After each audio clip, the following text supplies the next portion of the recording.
এই ঠাটা পড়া গরমে যদি এক গ্লাস ঠান্ডা ঠান্ডা আম পান্নার শরবত পাওয়া যায় তাহলে তো সোনায় সোহাগা।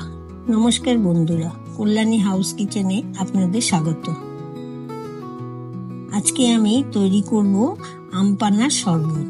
তো সবার প্রথমে জিরে, মৌরি, একটি শুকনো লঙ্কা, কটি গোলমরিচ নিয়ে ভেজে নেব।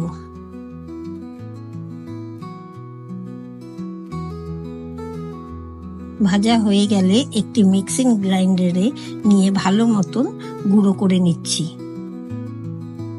এবার একটি বড় কড়াইয়ে বেশি করে জল দিয়ে গোল গোল করে কেটে রাখা আমগুলো সেদ্ধ করে নিতে হবে।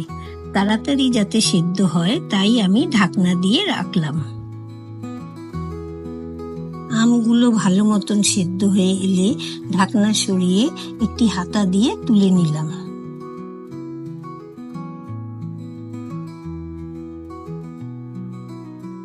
এবার এই সেদ্ধ আমগুলো ভালো মতন পেস্ট বানিয়ে নিতে হবে।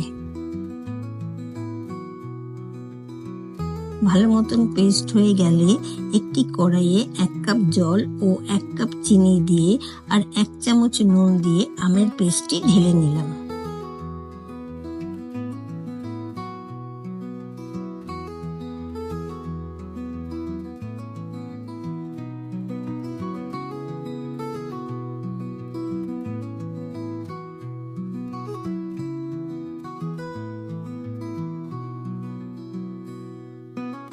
ভালো মতন ফুটে গাঢ় হয়ে গেলে 1 ড্রপ ফুড কালার আর হাফ একটি লেবু চিপে নাড়িয়ে নেব ভালো মতন।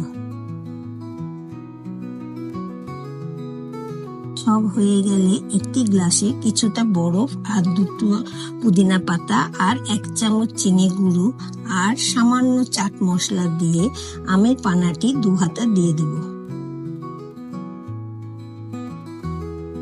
এবার 1 গ্লাস জল দিয়ে নাড়িয়ে ওপর দিয়ে 1 চামচ ভাজা মশলাটি দিয়ে সুন্দরভাবে পরিবেশন করে নিলাম। ভিডিওটি ভালো লেগে থাকলে অবশ্যই লাইক, কমেন্ট আর শেয়ার করে দিবেন আর আমার চ্যানেলটি সাবস্ক্রাইব করতে ভুলবেন না।